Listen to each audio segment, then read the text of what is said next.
that's kind of what my parents did. They know. Yeah. And they're actually very supportive. Yeah. Okay. Twistless, maybe too personal. You don't have to answer. Okay. Hopefully, I've been respectful enough. Do you have a girlfriend or?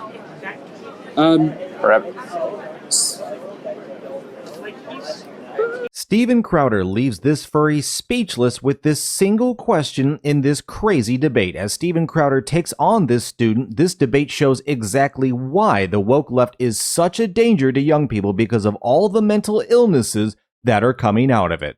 Let's get in. They do view themselves as quasi-animals, right? You say in the community? They exist in the community. None of my friends personally fall into that category, but a very small portion do have, they say they have a spiritual connection. Yeah, or a sexual one. Like you said, it's not an insignificant portion.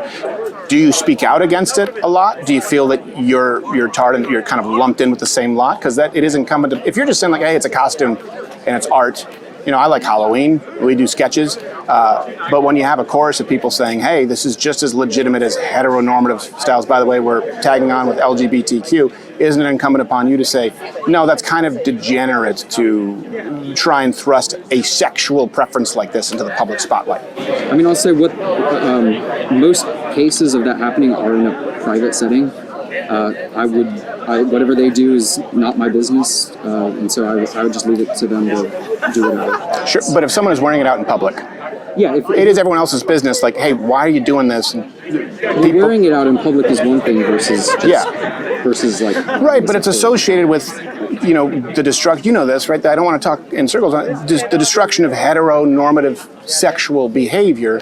And people are kind of at the point where we're like, yeah, we're less accepting of it because we live in an era where everything has become acceptable, and it doesn't necessarily mean it's healthy for society. Costume is one thing, but identifying that way and everyone around having to go like, yeah, let's just treat this like it's my friend Doug is not really a good thing. I mean, I don't identify as this like outside of whenever I wear it. Okay. Whenever I wear it is only to things like social meetups, like when other people are there, or conventions. Yeah. And conventions, I'll tell you, there's a side of them that almost nobody gets to see. There are some seriously positive interactions. There's some seriously disgusting ones too. There are. I ended up accidentally at WeebCon. Does that ring a bell? You know what that is? I do not. Oh my gosh. I was going to an Easter thing at Gaylord Hotel, and it wasn't Easter, it was WeebCon, and by the third S&M Spider-Man / Furry, I was like, I hit the fire exit with my kids.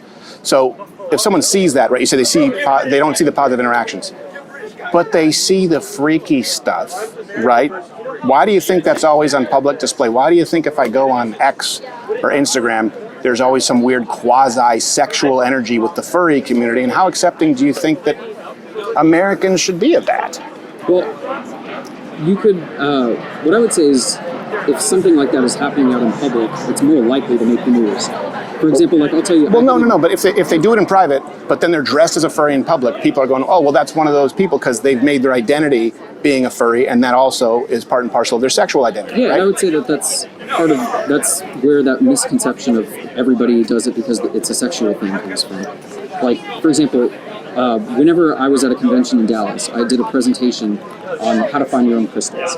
I had about 80 or so people show up. I had about 100 crystals on display. I gave away half of them.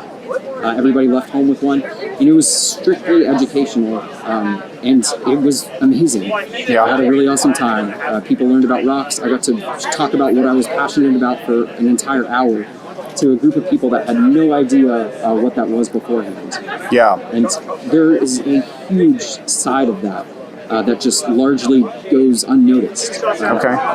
So it's kind of more of like a Rocky Horror Picture Show thing for you, where it's like you're into this and you think it's a reflection of art, and it's just something you do. It's not really who you are. Yeah, it's something like, I'll tell you, the number of times I've worn this this semester, like, is, I can count on one hand. It's not something I do often at all, and it's only with other people. Sure. What do you mean with other furries? Yeah. So you don't like wear this into class and expect everyone to act like, yeah, just normal.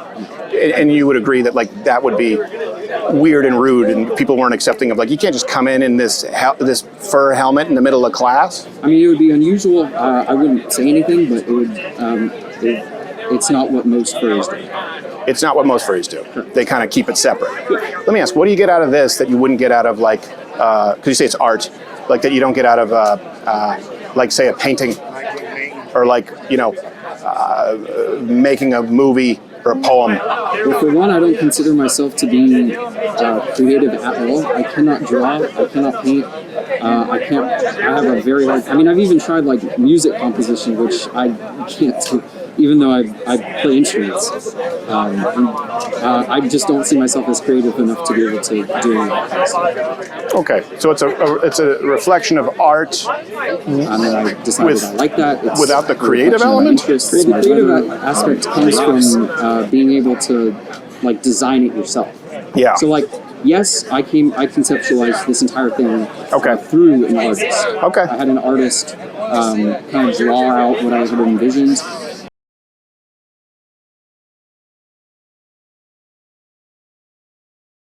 And just went from there.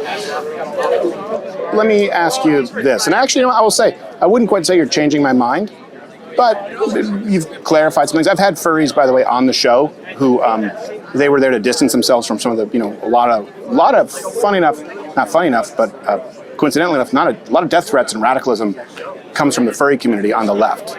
And I know Charlie Kirk had to deal with that too. But it sounds like you're saying this is a separate component, like people who might have a hobby.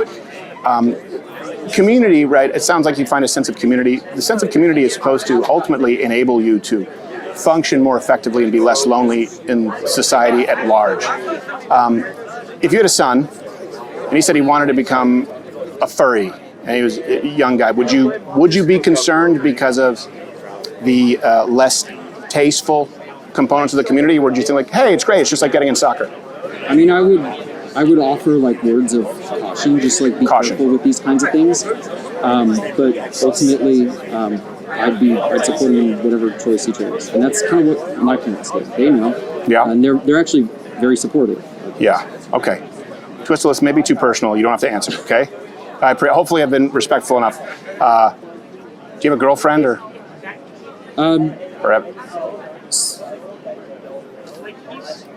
Folks, let me know down below if you think there's something wrong with being a furry or not. Because obviously, I mean, when Steven Crowder asked this question, I mean, he's got nothing to say. Why? Because I have to believe if you're going to go through life, you know, actually doing this stuff, are you getting a girl? Are you getting a wife? Are you getting married? Like, no.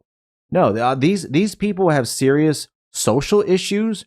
And it's manifesting in whatever this is because they can't do what they want to do in the real world, so this is an outlet. But it's not actually fixing the problem. It's just like a drug. It's just masking it, in my opinion at least.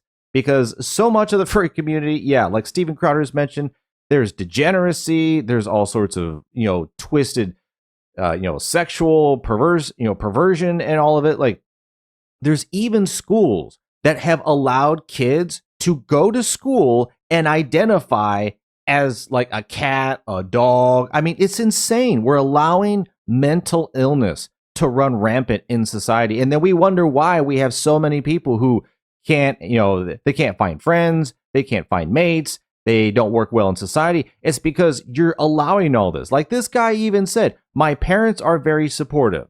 Well, why isn't your dad saying, son, what the hell are you doing? Get that thing off your head, get in the real world, go find you a woman, go find you a wife or something like that and knock this off. Like, that's the problem. His parents have to be of that woke mentality that have allowed this to happen. And even he said he would possibly allow his son to do it. It's just allowing the same problem to continue to exist because this isn't helping you in your personal life. And it's not helping anything for society. And it's just freaking weird. But hit that like button and notification bell if you're enjoying the video. And if you want to help support the channel, check out the link in the description and let's get back in. Is it a girlfriend you've never met because she too is in a furry mask? No, nothing like that. Okay. So you know what? Okay. Yeah, all right. What's the biggest misconception about the furry thing that you would say? If you can right now tell the world, hey, furries are not X or Y. I would say furries do not think that they're animals. Okay, probably the but some do. A very tiny proportion.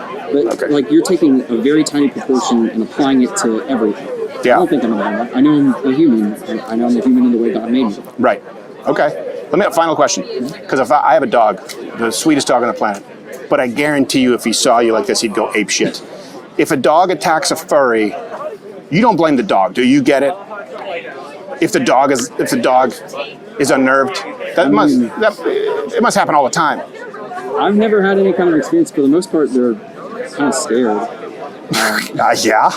And I mean, my cats kind of freaked out the first time they saw Okay, it. there you go. So take a cat at 120 pounds of a cape, and my dog would not like it. He didn't like some people when they were working on the lawn with gaiters over their face, and it's the one time I saw him not like it. This would drive him nuts. So as long as you understand that, I don't want furries going around having dogs euthanized because they're like, hey, I've never this is heard weird. of any kind of event. Let me know if you agree with Steven Crowder that, yeah, this is freaking weird. But this is what wokeism has allowed. It's allowed everyone to have whatever truth that they want, identify as whatever they want, live whatever life they want, and it's just creating chaos for basically everybody. Because you honestly want us to go along with this crazy idea that you're a furry or you're this or that? No. Eventually society has to push back. At least this person acknowledges that they're human. But yeah, you still got problems, man, and it's still weird. But thanks for watching. Let me know in the comments what you thought about what Steven Crowder had to say, leaving this furry completely speechless as another example of why the woke left has to be stopped. Thanks again, like and subscribe, and I'll see you on the next one.